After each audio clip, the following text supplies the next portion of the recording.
Do you want to get a $500,000 salary? According to this job description, that's the salary that you can make as a Solidity developer. Is it real though? How much money can you really make as a Solidity developer?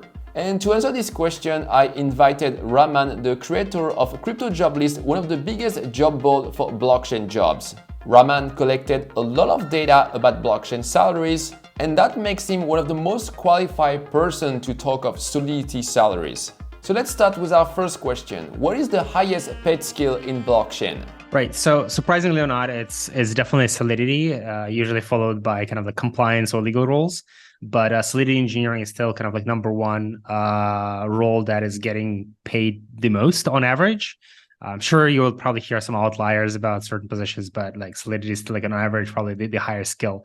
Interestingly enough, like Rust is probably on average not as highly paid as Solidity engineers, and Solidity will still be again like number one, surprising or not. And I guess it's like reassuring to a lot of people that it's a kind of smart contract programming language that's been around for some time, and it's definitely going to stay around for at least as many years as it's been around, following kind of like the Lindy effect.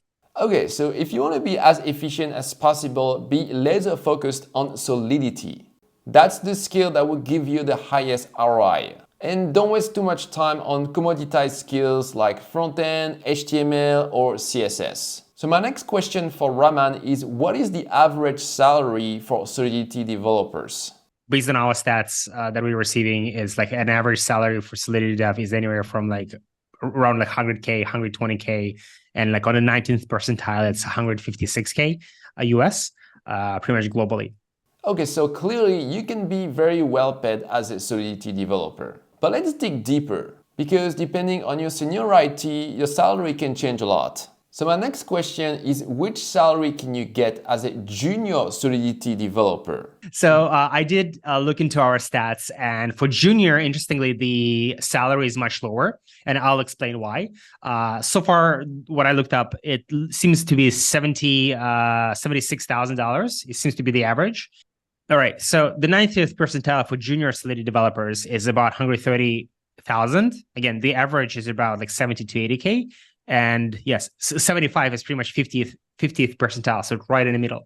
And so the reason why these salaries for junior Solidity developers are so much lower, right, is that I think the responsibility that lies in front of Solidity developers are very, very high, right? So companies are not willing to spend top dollar on someone who is just getting started, and it's very hard because it's a very high risk. If you introduce a bug into a contract that is, again, like, millions of dollars potentially stolen, you cannot rely on that individual. And most likely than not, if you're getting someone who is junior on your team, they are still in their learning process, right? So I think it's very fair to accept something lower, especially if you're in a solid organization when you have more senior engineers working beside you. It's a learning opportunity, right? So like taking that salary card and not trying to chase some stratospheric $500,000 or even 200K salary is very, very reasonable, because within that first year of working, or even maybe within 6 months, you will be more confident in your skills. You will understand where you actually stand. Hopefully you will get feedback from your superiors, from your bosses and more senior engineers about your skills, right? And you will be able to hopefully be honest with yourself and understand, okay, I'm actually worth much more. Or maybe like, oh no, it's actually much harder than I thought, and I should still stay at my current level, which is like, for example, 80K or 90K, which is still a very good salary for a lot of places in the world, even for US. But especially if you work remotely, I think it's a really good salary to accept. Okay, so according to Raman, a junior Solidity developer, quote unquote, only makes $75,000 per year. So I believe what he said because he has the data. This being said, I often say on my channel that junior Solidity developer can make $100,000 per year. This is what I made for myself, and this is what a lot of my students got. And this is also the salary that a lot of my students got as junior. So who is right? 75,000 is the average, but if you're better than the average, you get paid more. If you work hard enough as a junior, yes, you can make 100,000. In any case, the entry-level salary is not the most important. What really matters is what you can make later as a senior Solidity developer. So my next question for Raman is, what is the highest salary that you can make as a Solidity developer? So these crazy salaries, they're usually for the larger companies that are more established companies. Around, it's usually like director or like leadership or lead level. But again, these are probably not that common. And if you're seeing some like, young startup that is offering a salary like this, I would be cautious and like not to be part of like some scam or some kind of job where you will work and maybe you'll be getting that on monthly basis for the first few months, and then something happens, and then a company goes bankrupt, or like founders rug the entire project. So you want to be very careful figuring out who to work with. And like also when you're hearing like some information about these super crazy high paid positions, again, take them with a grain of salt. But yeah, again, the reality is these positions are out there. Yeah, usually at like large organizations. You think of like Chainlink, Coinbase, those established protocols, established L1 companies. Their compensation can be for senior or like lead talent anywhere from $500,000 to $1 million, and that is quite realistic. But again, you really want to look into specifics, which company is offering it, how realistic that compensation is, because again, especially during bull markets, we all see different startups that are just raise a lot of money, and they're really, really aggressive at trying to acquire the best talent. And they would put out some like dramatic salary bands on any job ad platforms, including with us. And quite often it's not necessarily realistic. You want to like be very careful and understand, okay, sometimes it's maybe even better to take something that is slightly lower paid, but if you want that job stability. But if you're confident that the company is going to be around for not just a few months, but more than a year, or if you want to turn it into career. But again, like to each their own. If you're willing to take the risk and just to take a very high salary, you still want to do your due diligence on a company. Okay, so clearly you have a lot of upside as a Solidity developer. It can go way above what you can make as a junior. And this leads me to my next question for Raman. Does he have any advice for junior Solidity developer who are trying to get a job? My typical advice for anyone, I would say, is to solve your own problems and build projects that you yourself is interested in.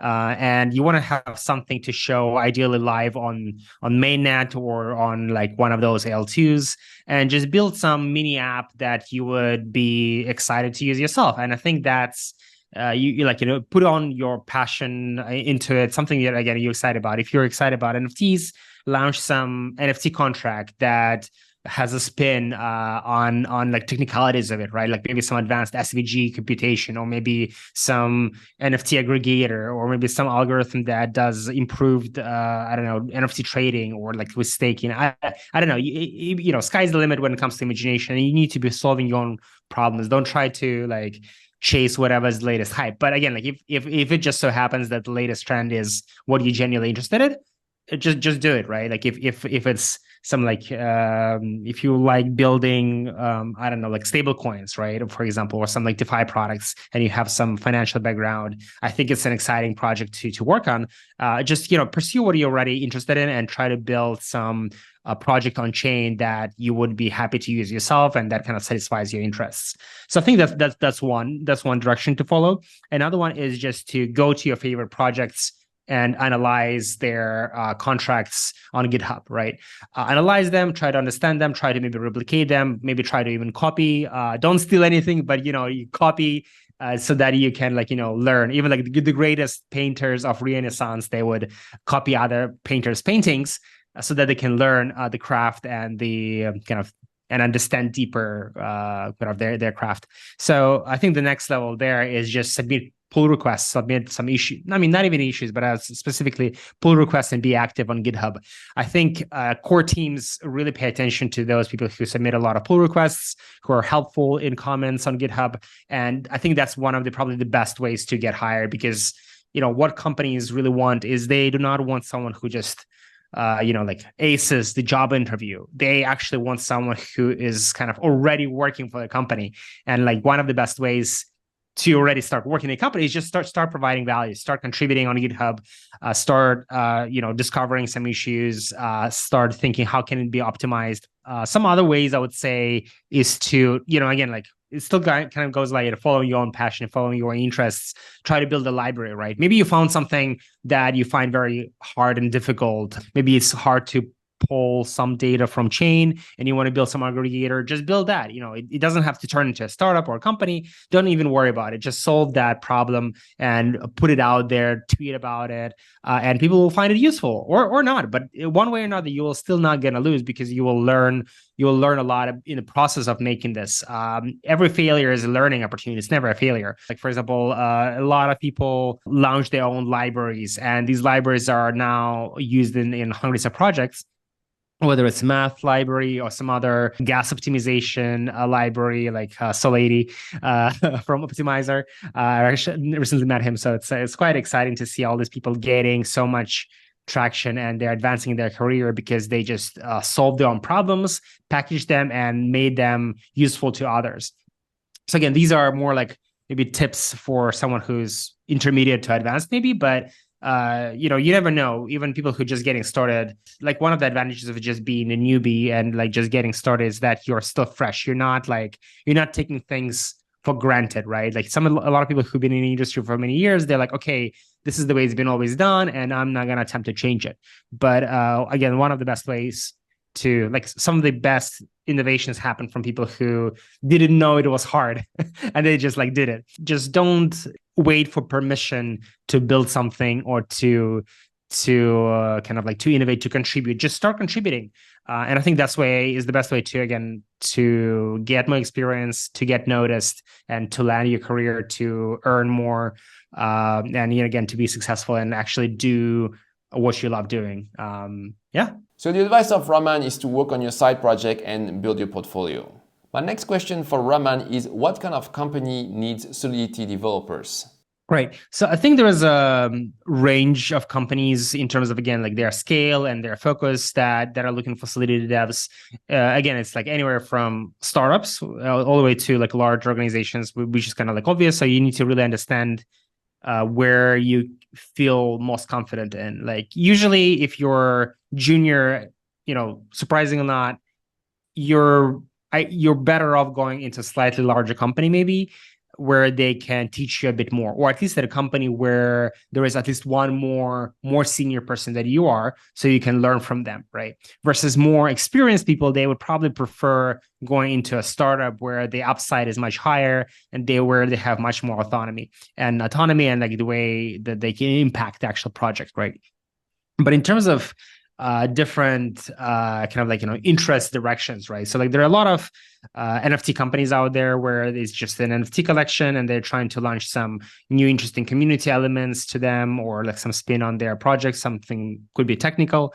There are marketplaces, and again, like there are different marketplaces, for example, and whether it's NFT marketplace or not, exchanges every single time there is a new chain that is launched, there are some, there are existing changes that are launching there, like, the Uniswap, the 1inch and others, just range of dexes that would be launching every single chain. And quite often, if the chain is very, very different, which is, again, in the VM space is not that common actually, they would sometimes they're like dedicated DEX projects that are just like, starting from a specific chain. What are some other examples? I think there's quite a few wallets that are looking for Solidity devs. So like to make sure, especially if it's a multi-sig wallet and they have some sort of support for account abstraction, for example, I think that's going to be another big trend. I think there's more companies that are supporting account abstraction standard, but I think there will be more and more companies that are building something interesting on top of it, and that does require knowledge in Solidity and to be able to ship code and integrate with the rest of the application.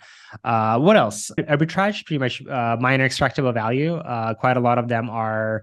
You still need to have like Solidity knowledge to be able to interact with exchanges and like monitor the chain, and then be able to exploit some of the like mispriced transactions on chain. Not that necessarily I'm encouraging it, and their ethics are questionable sometimes of it, but I think that what brings kind of exploiting arbitrage opportunities, what kind of equalizes the markets. So it's a healthy part of the ecosystem. Another good example of like an entire category is gaming companies, GameFi. And again, I think there's like a wide range from existing gaming companies that are trying to build some on-chain interactions all the way to like startups where kind of maybe their idea is questionable, but still that's like a category that you can kind of try yourself in.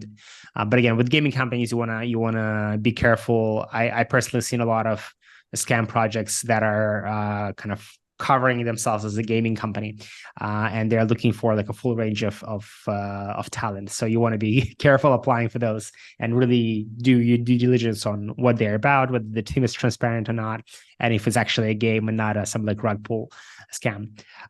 Okay, let's see what else is there in terms of like an entire category of that is applicable for Solidity devs. Staking projects, but I'm not sure how big of a category that is, but there's definitely a lot of staking projects out there.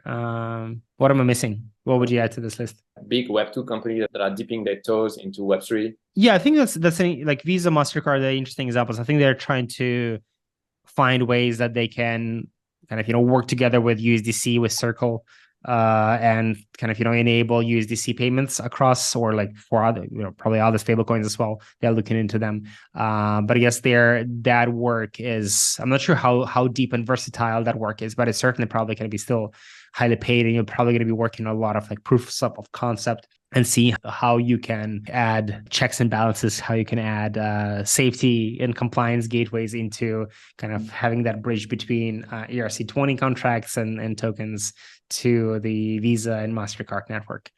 So I think that there's some interesting ways there, interesting opportunities there. They're probably kind of like, again, some bridge between Web 2, Web 3, which with its own stability, perhaps, which is probably upside, but you're probably not going to be like a complete Web 3 on the forefront. You never know. Some of these large companies, they are indeed doing interesting things, but to my knowledge, a lot of them that are not in finance space, they are just building on their own private chains. They're in Hyperledger, and I'm not sure there's not much interesting stuff going on those private chains. Okay, so as you can see, there are many types of companies that need Solidity developers. My next question for Raman is, in which location can we find the highest paid Solidity jobs? Yeah, so location-wise, it seems to be remote, or like whatever is the top kind of like concentration of devs, right? So like obviously like Silicon Valley is one of the destinations that, famous for high salaries.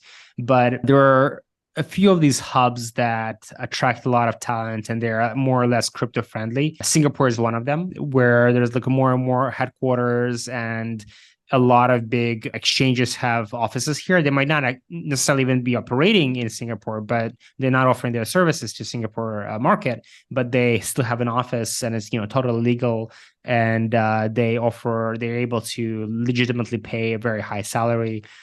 Quite often they even offer some relocation, perhaps. Same thing applies for Dubai. Dubai is a little bit Wild West, so to say, environment, to my knowledge, where there is a broader range of wild and maybe some questionable companies, but I wouldn't be surprised if some of them can be paying extra for in-person presence. But again, to my knowledge, some of the best interesting people that I've met and I know, they are really based all over the place without any specific geographical attachment. So there is like really no correlation. I think the finding really good talent, especially in technology sector overall, not only in crypto but technology, and like in such a niche as Solidity, it's even more niche than general tech. Finding the exceptional talent as a company, you can't really pick and choose a specific location, right? Maybe with very rare exceptions if you're like Coinbase. But for great engineers, and if the communication is good, companies usually will be willing to hire almost from anywhere. But again, almost anywhere. But there is again like a lot of catch, kind of like an aha moments out there, because like there is more and more.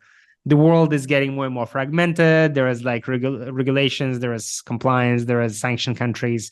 So unfortunately, that has an impact on who gets to work where. And sometimes companies, they would choose not to hire someone from like certain countries or certain jurisdictions. Which is very sad and unfortunate. Okay, so what Raman said is a lot of jobs are remote and it doesn't matter where you live. But just to make it clear, I asked this follow-up question to Raman.